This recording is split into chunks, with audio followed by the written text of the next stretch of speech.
சிதைத்தவர்களை புதைத்த பூலாந்தேவி. நீங்கள் எத்தனையோ தமிழ் சினிமாவை பார்த்துருப்பீங்க. அதில் ஹீரோ தான் கொள்ளையடித்த பணத்தை ஏழைகளுக்கு பிரித்து கொடுப்பாரு. உடனே ஊர் உலகமெல்லாம் அவரை தூக்கி வச்சு கொண்டாடி ஒரு குத்துப்பாட்டு வச்சுருப்பாங்க. அப்புறம் அவருக்கு நல்லவர்னு பட்டம் கொடுத்து அவருக்கு எந்த தண்டனையும் கொடுக்காம விடுதலையும் செஞ்சிருவாங்க. இதை போல ஒரு பெண் கொள்ளைக்காரி வாழ்வில் நிஜத்தில் நடந்த பல சம்பவங்கள் இருக்கு. அந்த கொள்ளைக்காரி பூலாந்தேவி. அவர் வாழ்வில் வீசிய சூறாவளி பற்றி தான் நாம் பார்க்கலாம். பூலாந்தேவி 10 ஆகஸ்ட் 1963 அன்று உத்தரப்பிரதேசத்தில் உள்ள ஜலானில் கோர்ஹா கா பூர்வா என்னும் குக்கிராமத்தில் பிறந்தார். அவருக்கு தேவிதின் மல்லா மற்றும் மூலான்னு உடன் பிறந்தவர்கள் இருந்தாங்க. அவர் மல்லா என்னும் படகு ஓட்டும் சமூகத்தை சேர்ந்தவர். அவரது குடும்பம் அவரை ஒரு சுமையாக கருதினர். அவரது குடும்பம் வறுமையில் இருந்தப்போ பூலாந்தேவியால் முறையான கல்வியை பெற முடியலை. அவருக்கு 10 வயது ஆகியிருக்கும் போது அவர்கள் குடும்பத்தில் அவர் சண்டை போட்டார். அவர்கள் மூதாதையருக்கு சொந்தமான விவசாய நிலத்தில் இருந்த வேப்பமரம் வெட்டுவதற்கு திட்டமிட்ட போது அந்த யோசனையை பூலாந்தேவி நிராகரித்தார். அவர்களது உறவினர்கள் அந்த நிலத்தில் பயிர்களை வளர்க்க விரும்பினர். ஆனால் உறவினர்கள் தங்களை ஏமாற்ற நினைப்பதாக பூலாந்தேவி நினைத்தார். எனவே அவர் தனது உறவினர்களுக்கு எதிராக நின்றார். அவர் தனது உறவினர்களை பகிரங்கமாக அவமானப்படுத்த தொடங்கினார். இதனால் கோபமடைந்த அவரது உறவினர் ஒருவர் பூலாந்தேவியை செங்கலால் தாக்கினார். பூலாந்தேவி மயக்கமடைந்தார். பட்டிலன் மல்லா என்பவர் பூலாந்தேவியை திருமணம் செய்து கொண்டார். பூலாந்தேவியை விட 3 மடங்கு அதிக வயதுடையவராக அவர் இருந்தார். அவர்கள் புட்டிலன் கிராமத்தில் இருந்து பல மைல் தொலைவில் வசித்து வந்தனர். பூலாந்தேவியின் கலகத்தன்மையின் மூலம் அவர் தனது கணவரையும் மாமியாரையும் அடக்கி விடுவார் என்று நீங்கள் நினைக்கலாம். ஆனால் உண்மை அதற்கு மாறாக இருந்தது. அவர் தனது கணவரால் பலமுறை பாலியல் பலாத்காரம் செய்யப்பட்டு துஷ்பிரயோகம் செய்யப்பட்டார். பலவாறு முயற்சி செய்த பிறகு பூலான் தனது கணவரிடம் இருந்து தப்பி தனது சொந்த வீட்டுக்கு ஓடினார். இதற்கிடையில் பூலாந்தேவியால் அவமானப்படுத்தப்பட்ட அவரது உறவினர்கள் அவரை பழிவாங்க காத்திருந்தனர். அவர்களிடம் இருந்து பூலாந்தேவி தங்க கடிகாரம் போன்ற மதிப்புமிக்க பொருட்களை திருடியதாக அவரது உறவினர்கள் பூலாந்தேவி மீது குற்றம் சாட்டினர். இதனால் போலீசாரால் கைது செய்யப்பட்ட பூலாந்தேவி 3 நாட்கள் போலீசாரால் உடல் ரீதியாக துஷ்பிரயோகத்திற்கு ஆளானார். மேலும் அவர்களது உறவினர்கள் பூலாந்தேவியை பழிவாங்கும் விதமாக அவர் தந்தைக்கு சொந்தமான பயிர்களை எரித்தனர். இதனால் விடுதலையான பூலாந்தேவி தனது உறவினர்களை மீண்டும் தாக்கி துஷ்பிரயோகம் செய்தார். பூலானுக்கு 16 வயதான போது அவரது பெற்றோர்கள் மீண்டும் அவரை அவரது கணவர் வீட்டிற்கு விட்டனர். அவர்கள் பெண்ணோடு நிறைய பரிசு பொருட்களையும் சேர்த்து கொடுத்தனர்.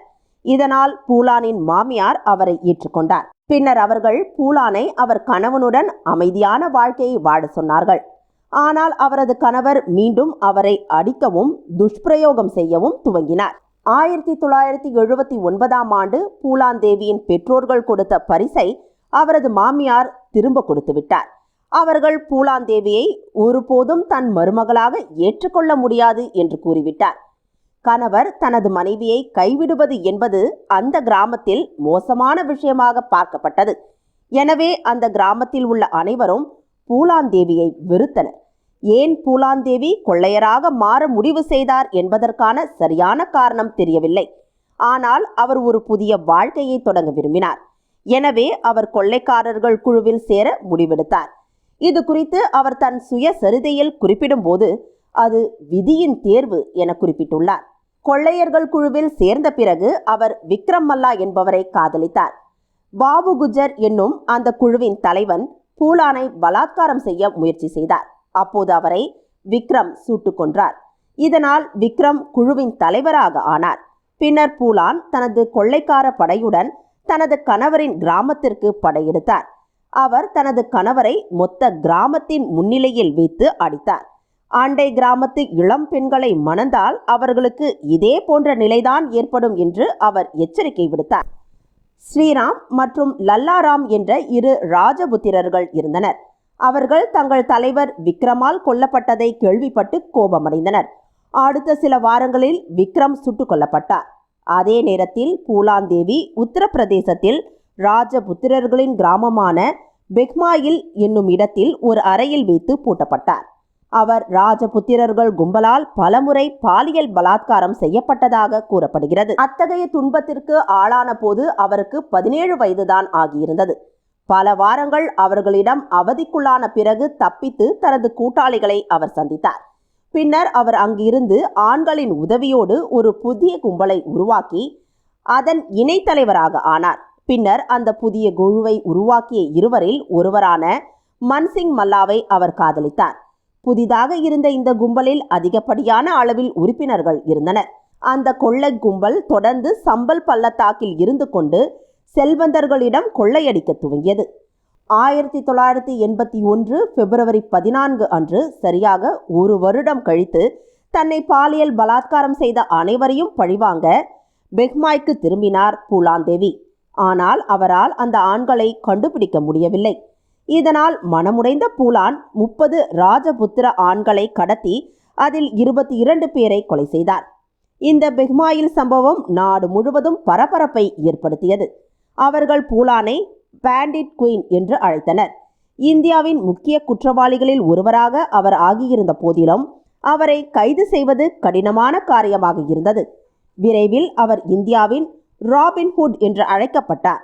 மேலும் ஊடகங்கள் மூலம் அவர் ஹீரோவாக சித்தரிக்கப்பட்டார். பூலான் தேவி தானே மத்திய பிரதேச காவல்துறையிடம் சரணடைய முடிவு செய்தார். ஆனாலும் அவர் சரணடைவதற்கு முன்பு சில கோரிக்கைகளை முன்வைத்தார். அவர் காந்தி மற்றும் துர்கா ஆகியோரின் உருவ படங்கள் முன்பு தனது ஆயுதத்தை கீழே போடுவதாக கூறினார். மேலும் அவர் தனது குடும்பத்தின் பாதுகாப்பை உறுதிப்படுத்திக் கொண்டார். சரணடைந்த பிறகு உத்தரப்பிரதேச காவல்துறை தன்னை எப்படியாவது கொன்றுவிடுவார்களோ என்று பூலான் தேவி சந்தேகப்பட்டதால் மத்திய பிரதேச அரசு முன் தனது ஆயுதங்களை ஒப்படைக்க பேரம் பேசினார். அப்போதைய எம்பி அர்ஜுன் சிங் முன்பு நடந்த விழாவில் அவர் ஆயுதங்களை ஒப்படைத்தார். அந்த நேரத்தில் ஆயிரக்கணக்கான மக்கள் அவரை பார்க்க திரண்டனர். அந்த நேரத்தில் பூலான் தேவி புகழ் ஒரு திரைப்பட நட்சத்திரத்திற்கு குறையவில்லை. பூலான் தேவி நெற்றியில் சிவப்பு துணியை கட்டிக்கொண்டு மேடையை நோக்கி செல்லும்போது கையில் துப்பாக்கியுடன் இருந்தாள். எல்லோருடைய மூச்சும் நின்றது போல் இருந்தது. சில நிமிடங்களில் பூலான் தேவி தனது துப்பாக்கியை நெற்றியில் தொட்டு அர்ஜுன் சிங்கின் காலடியில் வைத்தார். அந்த நேரத்தில் பூலான் தேவி ஒரு கொள்ளைக்காரனின் வாழ்க்கையிலிருந்து விடை பெற்றார். அவர் 11 ஆண்டுகள் சிறையில் இருந்தார். 1994ஆம் ஆண்டு முலாயம் சிங் யாதவ் என்பவர் உத்தரப்பிரதேசத்தின் முதல்வராக ஆன பிறகு அவர் மீதான குற்றச்சாட்டுகளில் இருந்து அவரை விடுவித்தார். விடுதலைக்கு பிறகு பூலான் புத்த மதத்திற்கு மாறினார்.